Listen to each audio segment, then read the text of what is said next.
Assalamualaikum warahmatullahi wabarakatuh. Teman-teman semua, senang sekali hari ini saya Mausaya Putri Waalaikumsalam warahmatullahi dapat kesempatan untuk bisa memandu acara kita dalam klarifikasi bersama Bupati Banyuwangi Ibu Ipuk Fiestian Diani.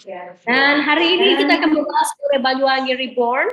Dan kalau boleh izin Ibu, sebelum kita memulai acara hari ini, nanti akan ada rekan saya, yaitu tentunya yang akan membuka acara hari ini sekaligus pula menyampaikan beberapa poin-poin penting. Di antaranya kita akan mempersilahkan kepada Mas Yusuf Wijanarko selaku redaktur pelaksana PR.com untuk memberikan sambutannya. Kami persilahkan Mas Yusuf Wijanarko untuk dapat memberikan sambutannya pada pagi hari ini. Baik, terima kasih Mas Ayu. Bismillahirrahmanirrahim. Assalamualaikum warahmatullahi wabarakatuh. Yang terhormat Bupati Banyuwangi, Ibu Ipuk Fiestian Diani, terima kasih dan selamat datang Bu di acara RMN yang kami beri nama klarifikasi. Dan ya sesuai namanya, ini adalah ruang bagi banyak kalangan termasuk pemimpin daerah untuk hadir langsung berkumpul dalam satu ruangan yang sama dengan para pemimpin redaksi dari berbagai daerah yang tergabung di jejaringnya PRMN atau Pikiran Rakyat Media Network. Saat ini jumlahnya sudah ada 210 media dan untuk Banyuwangi ada Ring Times Banyuwangi. Terkait klarifikasi ini tentu saja acara ini digelar dalam kaitannya untuk menjawab berbagai kabar ya yang simpang siur barangkali terkait Banyuwangi termasuk persoalan serta tantangannya yang dihadapi saat ini. Bisa juga dimanfaatkan Ibu sebagai sarana sosialisasi barangkali ada program atau pencapaian kerja di Pemka Banyuwangi selama ini. Tujuan akhirnya adalah sebetulnya kami ingin bersama-sama merumuskan solusi seperti itu ya, dan untuk juga berkolaborasi sebagai bagian dari Pentahelix, kerjasama kolaborasi Pentahelix antara media massa dan pemerintah. Selain itu juga ini menjadi kalau bagi PRMN, kami membuka jejaring di berbagai daerah, termasuk di Banyuwangi ini sebagai upaya membangun inkubator kemandirian ekonomi agar lebih banyak orang yang bisa bekerja di industri informasi seperti itu. Lalu kemudian soal audiens, PRMN dengan 210 jejaringnya itu menjadi media yang banyak dibaca di Indonesia, pembacanya rentang usianya itu dari yang muda banget gitu ya, umur belasan sampai 50 tahun ke atas juga ada, jadi nanti tidak perlu khawatir Bu, apa yang terjadi di Banyuwangi dan apa yang kita diskusikan di sini juga sampai kepada pembaca dari Sabang sampai Merauke dengan pendekatan yang tentu lebih lokal dan intim melalui media-media yang ada di berbagai daerah tersebut. Dan sebagai jaringan media kami juga ingin menekankan bahwa kami berpihak pada masyarakat kecil, kami menyuarakan masyarakat kecil, keresahannya, termasuk memberi ruang advokasi dalam hal baik itu ekonomi, hukum, dan kesehatan. Nanti setelah ini akan ada beberapa pemimpin redaksi dan juga personel dari redaksi PRMN dari berbagai wilayah di Indonesia yang akan mengajukan berbagai pertanyaan. Mohon jangan dianggap sebagai seperti diinterogasi seperti itu Bu ya, tapi kita manfaatkan sama-sama kesempatan ini untuk menjawab berbagai keresahan tersebut. Itu saja dari saya tidak berpanjang lebar. Terima kasih. Saya kembalikan kepada Mas Ayu, silakan. Terima kasih banyak untuk Mas Yusuf Wijanarko yang telah memberikan sambutannya hari ini. Kita sangat berharap sekali ya teman-teman kalau bicara mengenai PRMN ini ada sinergitas yang dijalin dengan berbagai daerah. Salah satunya yang tadi kita sebutkan adalah di wilayah Banyuwangi begitu ya. Oke, baik kalau begitu kita langsung saja akan memanggilkan Mas Dian Effendi dari Ring Times Banyuwangi untuk diberikan kesempatan bertanya pertama kepada Ibu Ipuk. Silakan Mas Dian. Assalamualaikum Ibu. Ibu, pertanyaan pertama dari saya, yakni terkait dengan Banyuwangi Reborn. Jadi beberapa waktu yang lalu, Ibu meluncing program Banyuwangi Reborn. Nah, ini dalam rangka untuk mendapatkan energi dan motivasi baru akibat dampak pandemi COVID-19. Pertanyaan saya, Bu, apa langkah konkret yang dilakukan oleh Ibu dan jajaran Pemkab, termasuk juga masyarakat Banyuwangi, terkait program Banyuwangi Reborn tersebut? Ya, makasih Mas Dian pertanyaannya. Baik, memang di awal bulan Januari kemarin, Banyuwangi baru saja melaunching yang namanya Banyuwangi Reborn. Banyuwangi Reborn itu sebenarnya adalah gerakan yang kami harapkan dilakukan oleh semua sektor di Kabupaten Banyuwangi. Ya, tidak hanya oleh pemerintah daerah, tetapi oleh sektor-sektor swasta, lalu juga masyarakat, lalu juga vertikal, ya, dan semua orang yang masyarakat Banyuwangi harus terlibat di Banyuwangi Reborn ini. Jadi Banyuwangi Reborn ini adalah sebuah gerakan sebenarnya, gerakan yang kita lakukan bersama-sama. Kita bangun ekosistem. Kita ada 3 pilar di dalam Banyuwangi Reborn itu, yaitu bagaimana kita menangani pandemi, bagaimana kita bisa pulihkan ekonomi, dan bagaimana kita bisa merajut harmoni. Ini 3 pilar yang melandasi Banyuwangi Reborn. Nah, contoh ya, memang kami melakukan banyak hal terkait Banyuwangi Reborn, sehingga kami berharap dengan konsep gerakan Banyuwangi Reborn ini, Banyuwangi yang mungkin selama beberapa tahun ke belakang sudah melakukan lompatan-lompatan, ini bisa melakukan lompatan kembali. Bisa melakukan lompatan kembali dan bisa menjadi kabupaten yang melakukan percepatan dalam semua bidang. Nah, contoh paling mudah ekosistem yang kita tangani seperti misalkan bagaimana kita menangani pandemi. Kita libatkan semua sektor dalam hal akselerasi vaksinasi. Kita libatkan semua sektor dalam hal kita edukasi masyarakat terhadap pemahaman tentang COVID-19. Dan tidak hanya tentang COVID yang berada di masalah menangani pandemi, tapi juga kita secara bersama-sama bagaimana meningkatkan taraf kesehatan masyarakat Banyuwangi. Ya, nah kita libatkan tokoh agama, kita libatkan tokoh masyarakat, TNI, Polri, Babinsa, Babin Kaptipmas juga kita libatkan. Ya, ASN, baiknya dari kabupaten, kecamatan, bahkan juga dari skala desa, dan seluruh masyarakat kita libatkan dalam percepatan penanganan pandemi ini. Kita lakukan jemput bola, kita libatkan semua relawan untuk melakukan percepatan dalam menangani pandemi ini. Lalu juga untuk pulihkan ekonomi, ya, apalagi kami dilantik di pertengahan pandemi COVID-19. Maka kami harus bergerak cepat. Kami harus melakukan inovasi-inovasi dalam rangka kita bisa meningkatkan angka pertumbuhan ekonomi di Kabupaten Banyuwangi yang sempat terkontraksi sangat dalam. Nah, kita buat program seperti UMKM naik kelas. Dan alhamdulillah dengan program UMKM naik kelas ada 1.786 UMKM telah kami berikan bantuan alat usaha yang produktif. Lalu juga ada 800 UMKM sudah kita dampingi mereka dan mendapatkan SPP EIRT-nya, ya. Kita bantu mereka untuk rebranding, kita bantu mereka untuk redesign sehingga mereka produknya punya nilai jual yang lebih baik lagi. Ada 12.000 juga UMKM yang sudah kita dampingi sehingga mereka mendapatkan nomor induk berusaha. Ini menggunakan OSS waktu itu. Dan 49.782 UMKM kita dampingi akses permodalannya lewat KUR, lewat CSR BUMN, dan juga berbagai macam produk bantuan permodalan. 379 warung kita ikutkan dalam program Warung Naik Kelas atau WENA. Ini warung-warung kecil yang ada di desa-desa yang skopnya mereka modalnya sangat kecil, ya. Kalau kita bilang mikroekonomi. Nah, ini kita berikan bantuan alat usaha kepada mereka. Lalu juga 12.013 UMKM juga kita fasilitasi pendampingan program melalui kreatif goes to village.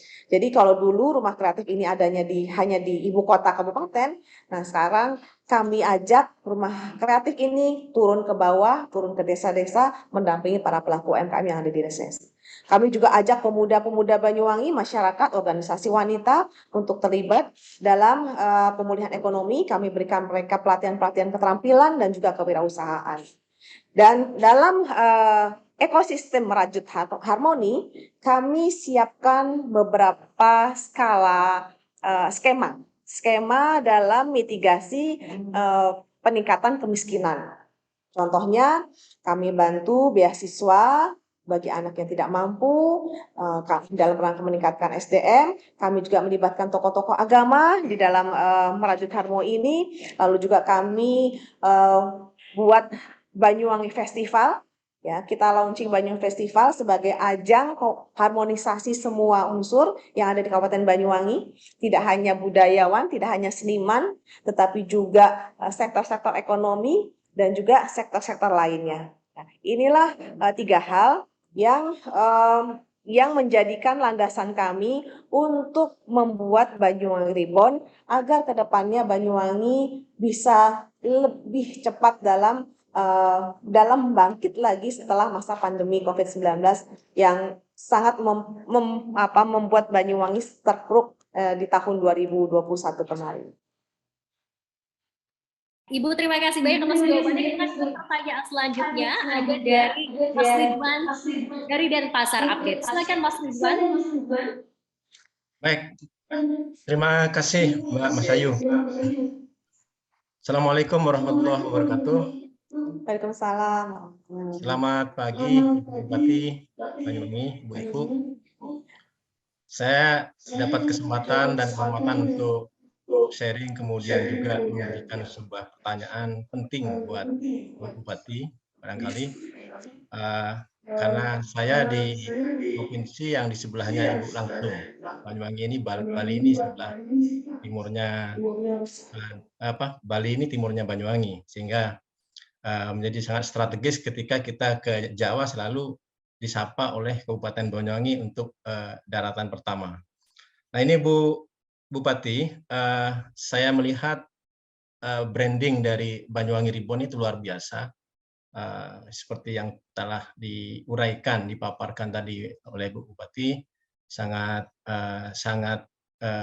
terkenal ya kalau kita menyapa, kemudian melewati jalan-jalan di kota Banyuwangi sangat banyak baliho Banyuwangi Reborn. Nah, saya pikir Banyuwangi sudah menuai prestasi sejak sebelum mungkin Ibu Bupati duduk di kursi Bupati saat ini, dan mungkin sejak Pak Bupati sebelumnya, Pak Anas gitu ya. Nah, ini ada satu pertanyaan penting dari saya, Bu Bupati, kan sejak tahun 2018 kita pikir bahwa Banyuwangi ini dalam hal pelayanan publik sangat luar biasa. Kemudian selalu mendapatkan penghargaan sebagai kabupaten terinovatif se-Indonesia oleh Kemendagri. Bahkan meraih nilai tertinggi, mengalahkan peringkat pertama di klaster provinsi, kota, dan kabupaten seluruh Indonesia. Pertanyaannya adalah, apa saja bentuk inovasi yang dilakukan oleh Ibu dan Bupati sebelumnya, yang notabene adalah suami Ibu sendiri, karena kalau nggak salah tahun 2018 itu tahun tersibuk dari Bupati Banyuwangi. Ibu juga dapat mendampingi Pak Bupati keliling Indonesia, termasuk di Bali, sempat keliling juga dalam hal memberikan apresiasi sebagai kabupaten paling inovatif. Begitu Bu, kira-kira pertanyaan saya. Terima kasih. Baik, silakan Ibu Bupati dengan jawabannya.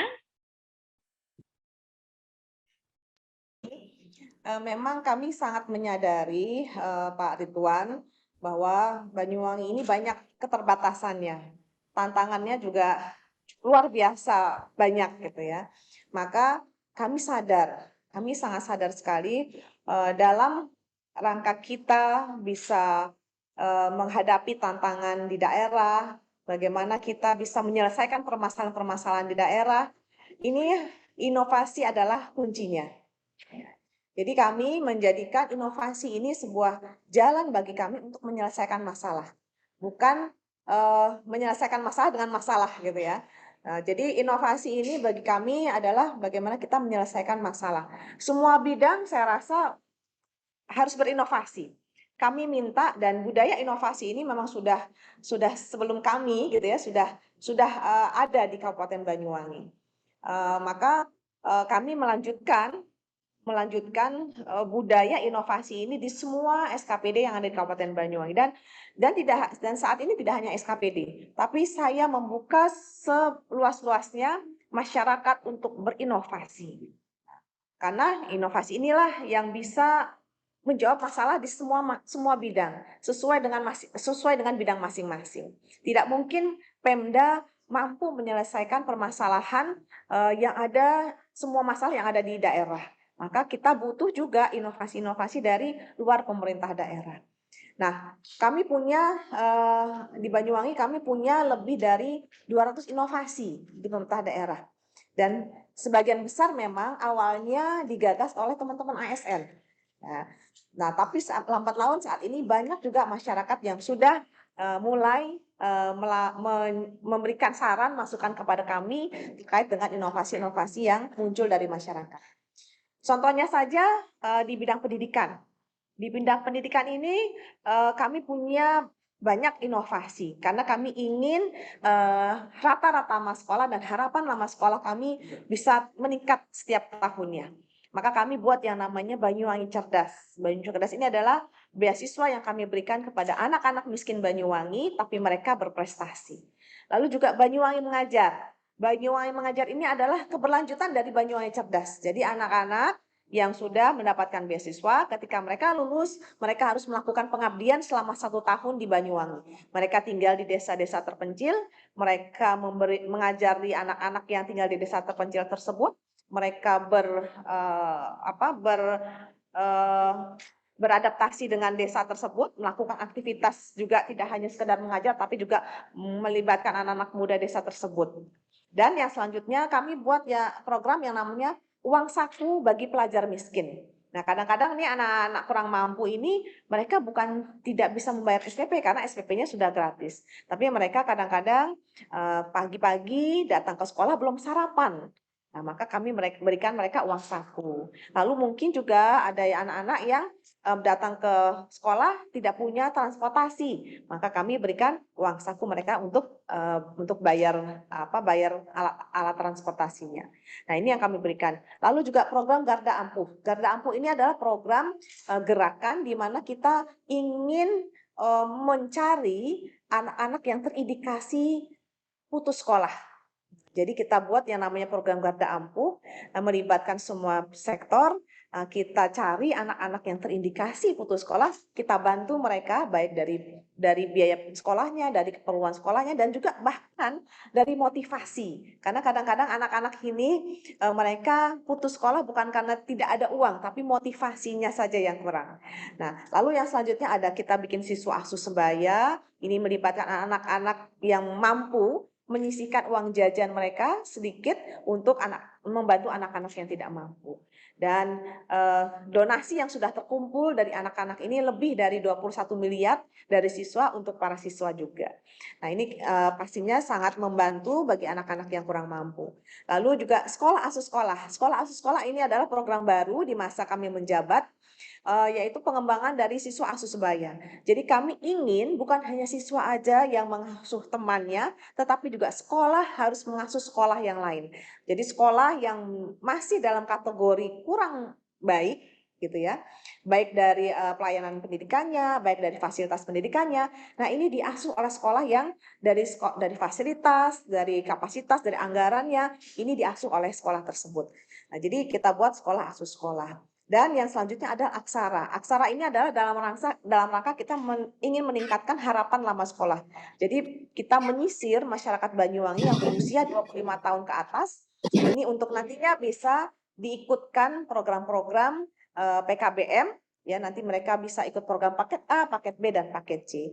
Nah, lalu yang selanjutnya adalah dalam bidang kesehatan. Kami buat Mall Orang Sehat dalam rangka kita menghindari warga harus sakit dulu baru ke rumah sakit. Ya, harus sakit dulu baru ke layanan kesehatan. Maka di setiap layanan kesehatan di Banyuwangi ada ruangan yang kami sebut adalah mall orang sehat, dan itu bukan tempatnya orang sakit, tetapi orang sehat yang memeriksakan dirinya agar mereka tidak sakit. Nah, kita ingin merubah konsep bahwa orang yang datang ke pelayanan kesehatan itu adalah orang yang sakit, tapi orang sehat juga bisa masuk ke atau bisa datang ke layanan kesehatan tersebut.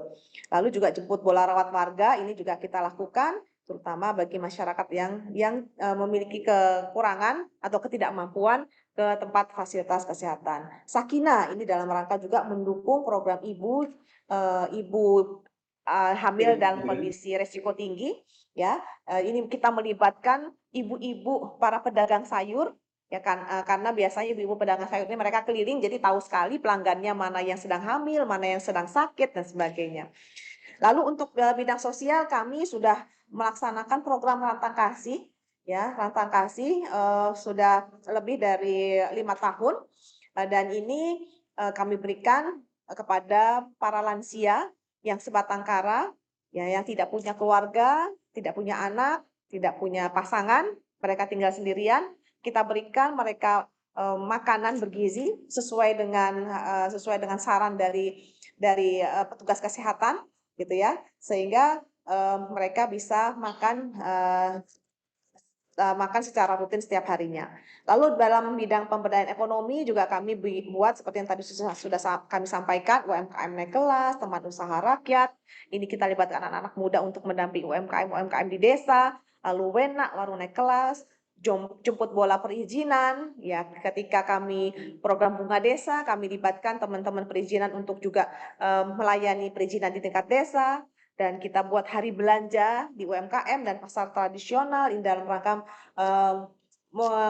meningkatkan penjualan bagi pedagang pasar dan UMKM. Lalu ada ongkir gratis bagi pelaku UMKM, dan juga jagoan Banyuwangi yang terdiri dari jagoan tani, jagoan digital, dan jagoan bisnis. Dan dalam pertanian kami juga alhamdulillah di bidang pertanian kemarin juga kita masuk dalam Sinovac 45. Ya, ini inovasinya adalah puting sinaga. Jadi inovasi dari petani buah naga menggunakan lampu di malam hari sehingga buah naga bisa panen sepanjang tahun. Dan dalam pelayanan publik kita ada Smart Kampung.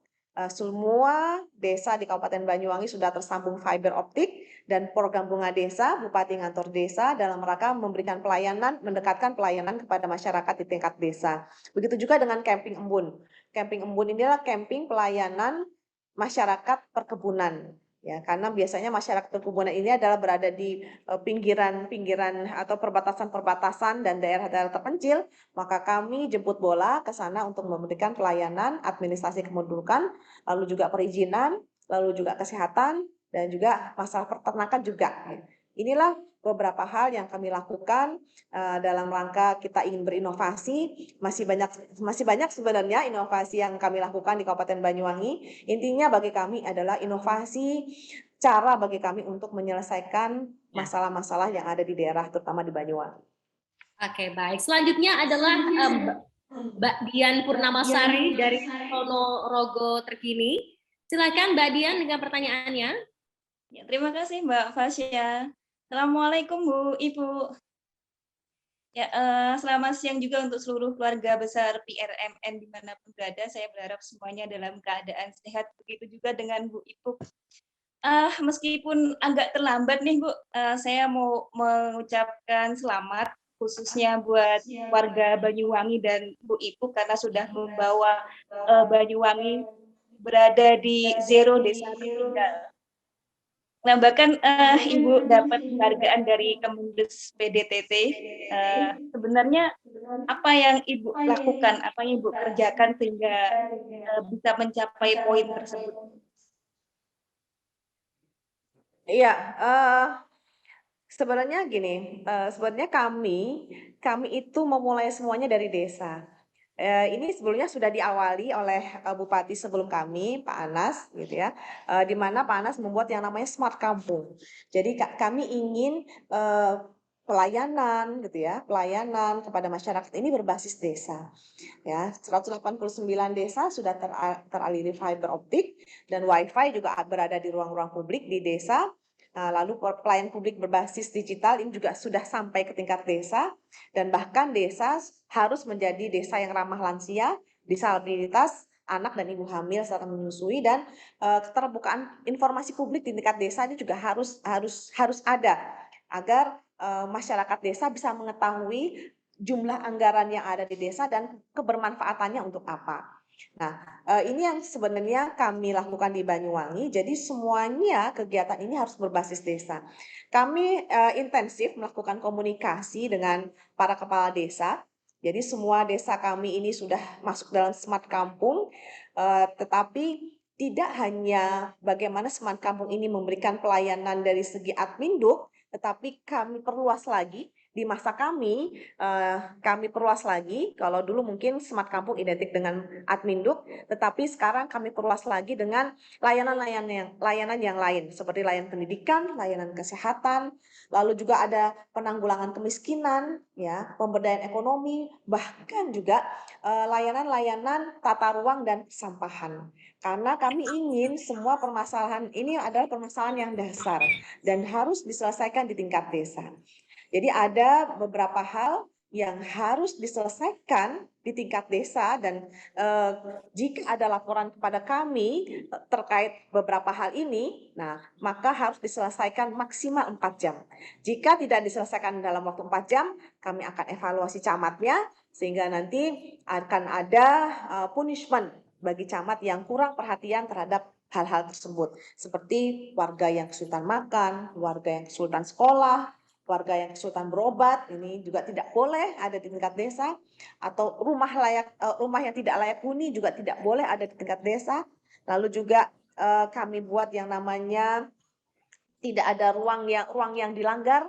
Contohnya misalkan ada orang membangun, ya ini melanggar aturan.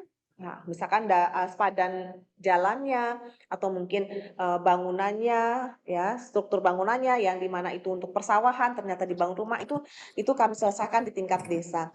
Lalu juga persoalan sampah yang tadi saya sampaikan itu juga harus diselesaikan di tingkat desa, dan tidak boleh lagi ada ibu hamil, bayi, balita yang kurang gizi atau stunting. Inilah beberapa hal ya yang kami lakukan, dan ini tidak ada toleransi bagi camat. Jika ada masalah ini di tingkat desa, maksimal 4 jam harus segera terselesaikan. Oke, baik. Kita ke pertanyaan selanjutnya dari Mbak Gita Pratiwi di PR Bekasi. Silakan Mbak Gita. Terima kasih. Assalamualaikum warahmatullahi wabarakatuh. Sehat selalu Ibu Bupati. Ya, saya mau tanya.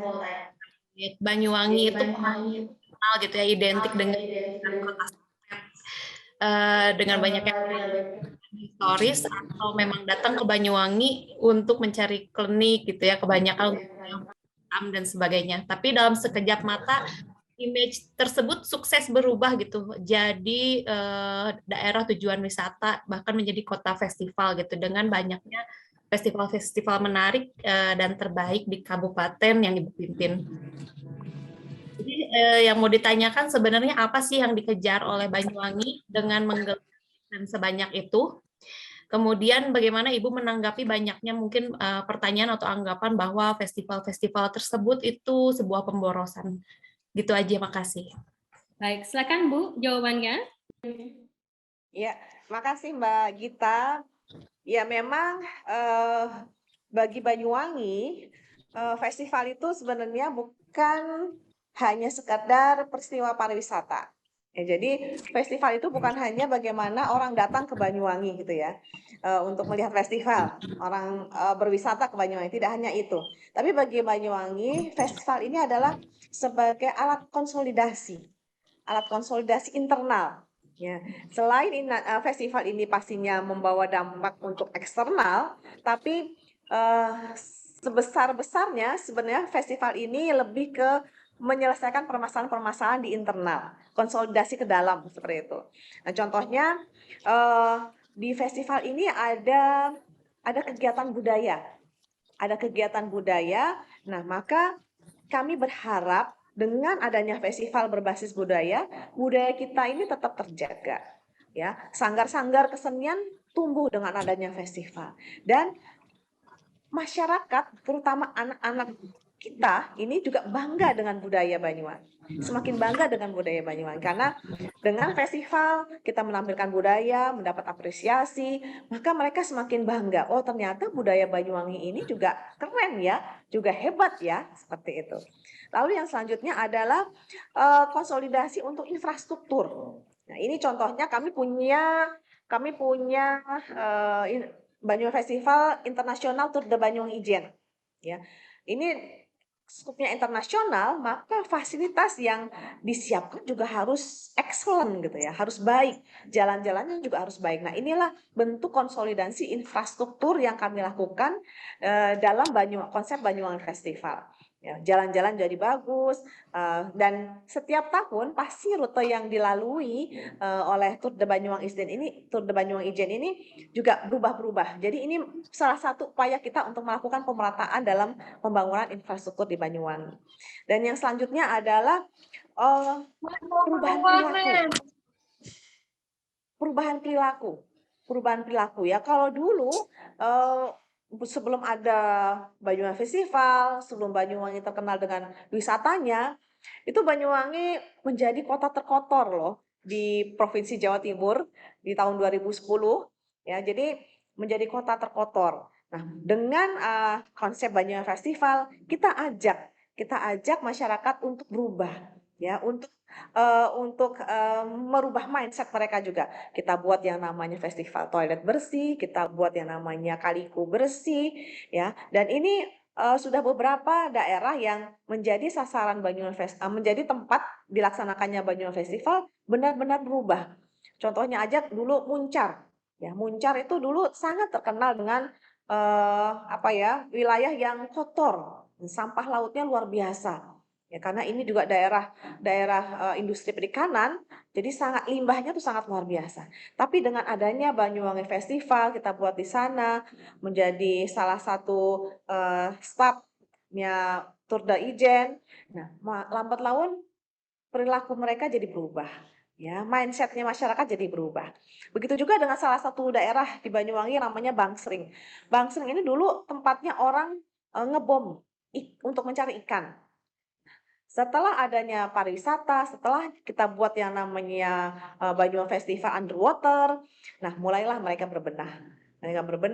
Dan alhamdulillah sekarang menjadi salah satu destinasi wisata yang sangat dikagumi dan berdampak pada sudut ekonomi di wilayah tersebut, masyarakat wilayah tersebut. Nah, inilah sebenarnya beberapa hal yang ingin kita buat. Jadi festival itu bukan hanya sekedar ajang senang-senang gitu ya, tapi ada side effect dari festival tersebut. Dan yang terakhir mungkin masalah ekonomi. Nah, ini juga sangat luar biasa ya, konsolidasi ekonomi. Dengan Banyuwangi Festival, ada kegiatan hiburan rakyat, banyak orang jualan. Nah, ini pasti akan berdampak pada ekonomi masyarakat. Tidak hanya ekonomi masyarakat sekitar, tapi juga mungkin dari ekonomi dari berbagai wilayah yang ada di Kabupaten Banyuwangi. Nah, inilah yang kami lakukan sehingga kami terus melaksanakan Banyuwangi Festival karena selama lebih dari 10 tahun Banyuwangi Festival dilaksanakan, ini membawa dampak yang sangat positif bagi daerah, terutama juga bagi ekonomi dan bagi masyarakat di Kabupaten Banyuwangi. Oke, baik. Selanjutnya kita akan memanggilkan rekan kita dari Jaktim News, yaitu adalah Mbak Dianinta. Silakan Mbak Dianinta. Selamat pagi Ibu-Ibu, salam sejahtera. Selamat pagi Mbak Dianita. Saya sempat dengar ada gerakan hari belanja di pasar tradisional dan UMKM setiap bulan di tanggal kembar. Nggak kalah nih sama toko online ya Bu. Nah, pertanyaannya, apakah tidak khawatir jika Banyuwangi disebut kota jadul yang jauh dari modernisasi? Gitu. Ya, memang hari belanja ini kita buat karena kita terinspirasi dari beberapa marketplace ya, e-commerce yang sering memberikan diskon di tanggal-tanggal cantik. Tapi kami awalnya membuat program hari belanja ini ketika kita memasuki gelombang kedua pandemi COVID-19. Itu kita diberlakukan PPKM darurat. Banyak sekali keluhan dari masyarakat Banyuwangi, terutama para pedagang pasar yang menyampaikan bahwa omset mereka sangat turun drastis dengan kebijakan yang dilakukan oleh pemerintah, dengan pembatasan waktu buka dan pembatasan aktivitas masyarakat. Nah, akhirnya kami buat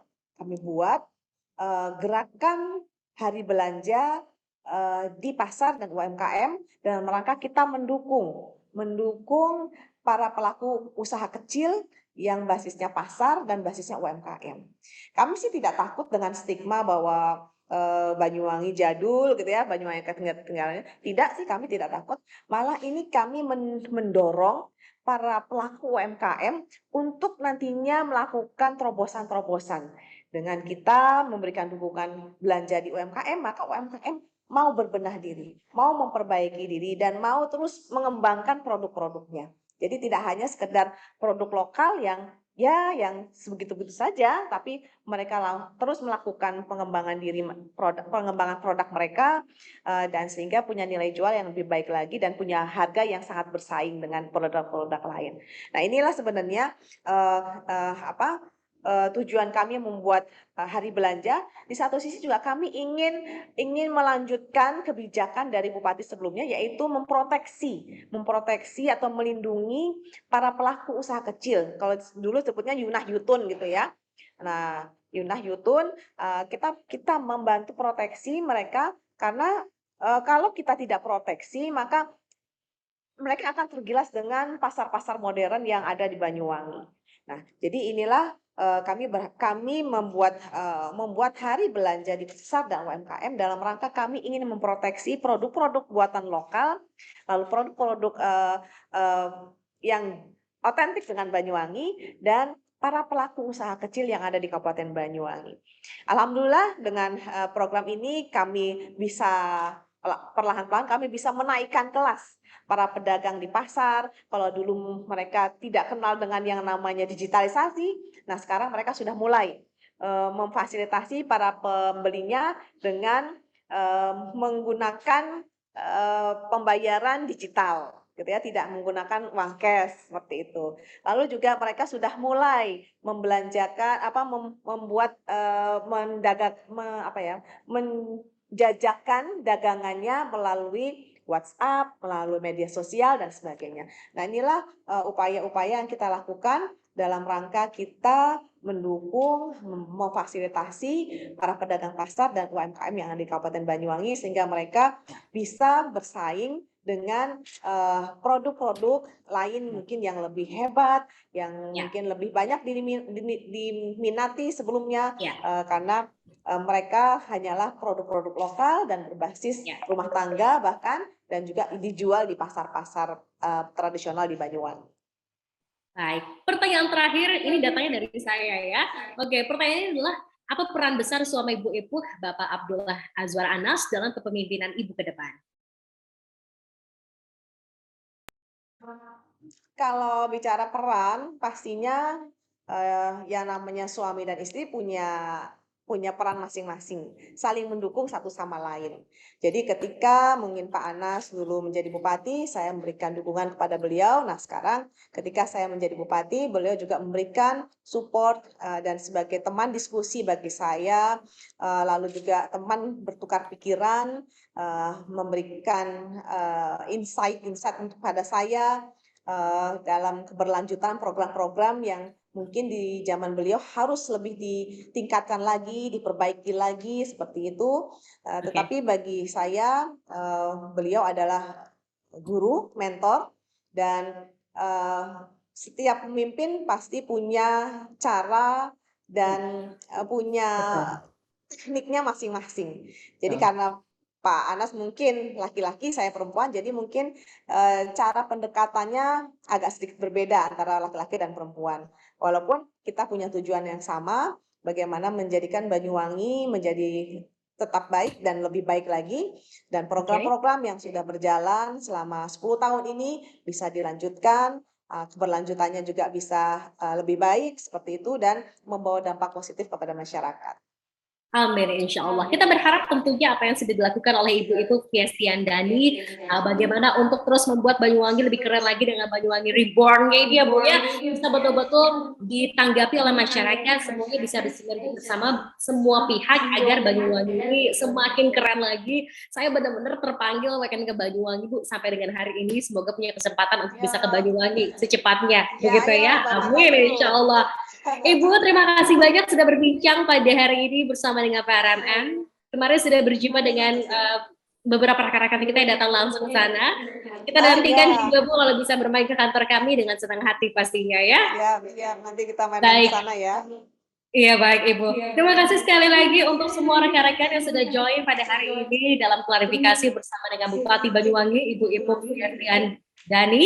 Sampai berjumpa lagi teman-teman. Terima kasih banyak. Semoga yang sudah disampaikan membuka mata kita dan semakin meyakinkan kita Banyuwangi benar-benar reborn, semakin luar biasa setiap tahunnya ya. Sampai jumpa lagi Ibu Bupati. Hatur nuhun. Terima kasih banyak. Matur nuwun ya. Matur nuwun ya Bu ya. Terima kasih banyak. Sampai jumpa untuk teman-teman semua. Saya Mas Ayu Putri bersama rekan-rekan dari PRMN mengucapkan juga terima kasih untuk yang sudah join dari berbagai daerah di Indonesia. Sampai jumpa lagi di klarifikasi selanjutnya. Wassalamualaikum warahmatullahi wabarakatuh.